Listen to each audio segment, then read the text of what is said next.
ಮಂಡ್ಯದಿಂದ ಕಣಕ್ಕೆ ಇಳಿತೀರಾ? ಸದ್ಯಕ್ಕೆ ಅದರ ಮಾತುಕತೆ ಏನೋ ನಾವು ಅನ್ಕೊಂಡಿಲ್ಲ, ಏನ್ ಡಿಸ್ಕಷನ್ ಏನಾಗ್ತದೆ. ಇದರ ನಡುವೆ ಡೆವಿಲ್ ಸಿನಿಮಾ ರಿಲೀಸ್ ಆಗ್ತಿದೆ, ಒಂದಷ್ಟು ಗೊಂದಲಗಳು ಎದ್ದಿದ್ವು. ಡೆವಿಲ್ ಚಿತ್ರದ ಬಗ್ಗೆ ನೀವೇನ್ ಹೇಳ್ತೀರಾ? ದರ್ಶನ್ ಅವರ ಬೇಲ್ ಕ್ಯಾನ್ಸಲ್ ಆಗಿ ಒಂದಷ್ಟು ಸಮಸ್ಯೆಗಳು ಅನ್ಕೊಳ್ತಾರೆ, ಅವ್ರಿಗೆ ಒಂದು ಜೈಲಿನೊಳಗೆ ಒಂದಷ್ಟು ಏನೇನೋ ಈ ರೀತಿಯಾದಂತಹ ಒಂದಷ್ಟು ವಿಚಾರಗಳಿದೆ. ಆ ವಿಚಾರವಾಗಿ ಏನ್ ಹೇಳ್ತೀರಾ? ಅಲ್ಲ, ಖಂಡಿತ ಒಳ್ಳೇದಾಗಬೇಕು ಅನ್ನೋದೇ ನಾವೆಲ್ಲರೂ ಹಾರೈಸ್ತೀವಿ. ಈಗ ಒಂದು ಚಾಲೆಂಜಿಂಗ್ ಸಿಚುವೇಶನ್ ಅಲ್ಲೇ ಇದ್ದಾರೆ.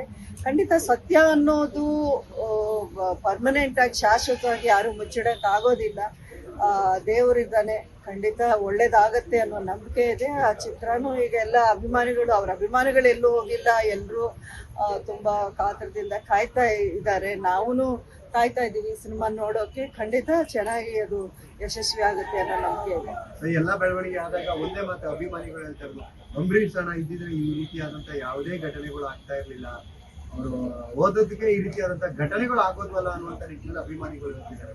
ಹಾಗೆ ಹೋಯ್ತು. ಇನ್ನು ಅದ್ರ ಬಗ್ಗೆ ನಾವು ಆಗೋಗಿರೋ ಬಗ್ಗೆ ನಾವು ಮಾತಾಡಿ ಈಗ ಯಾರಿಗೂ ಏನೋ ಪ್ರಯೋಜನ ಆಗೋದಿಲ್ಲ. ಮುಂದೆ ಒಳ್ಳೇದಾಗ್ಬೇಕು ಅನ್ನೋದೇ ನಾವೆಲ್ಲ ಹಾರಿಸೋಣ.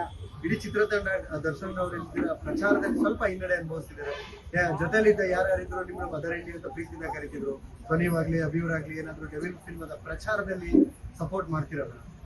ಇಲ್ಲ, ಅವ್ರ ಪ್ರಚಾರ ಎಲ್ಲ ಸರಿಯಾಗಿ ಮಾಡ್ತಾ ಇದ್ದಾರೆ ಅನ್ಸುತ್ತೆ. ಹಾಗಾಗಿ ನಮ್ಮನ್ನ ಅಂದ್ರೆ ಸಿನಿಮಾ ಪ್ರಚಾರಕ್ಕೆ ಯಾವತ್ತೂ ನಾನು ಡೈರೆಕ್ಟ್ ಆಗಿ ಇನ್ವಾಲ್ವ್ ಆಗಿರಲ್ಲ. ಖಂಡಿತ I M A well wisher. ಆ ಚಿತ್ರ ಚೆನ್ನಾಗಿ ಸಕ್ಸಸ್ಫುಲ್ ಆಗಬೇಕು ಅನ್ನೋದು ನಮ್ಮ ಬೆಸ್ಟ್ ವಿಶಸ್ ಇದ್ದೇ ಇರುತ್ತೆ. ನ್ಯೂಸ್ ಫಸ್ಟ್ ನಿರ್ಭೀತಿಯಿಂದ ನಿಮ್ಮ ಪರವಾಗಿ.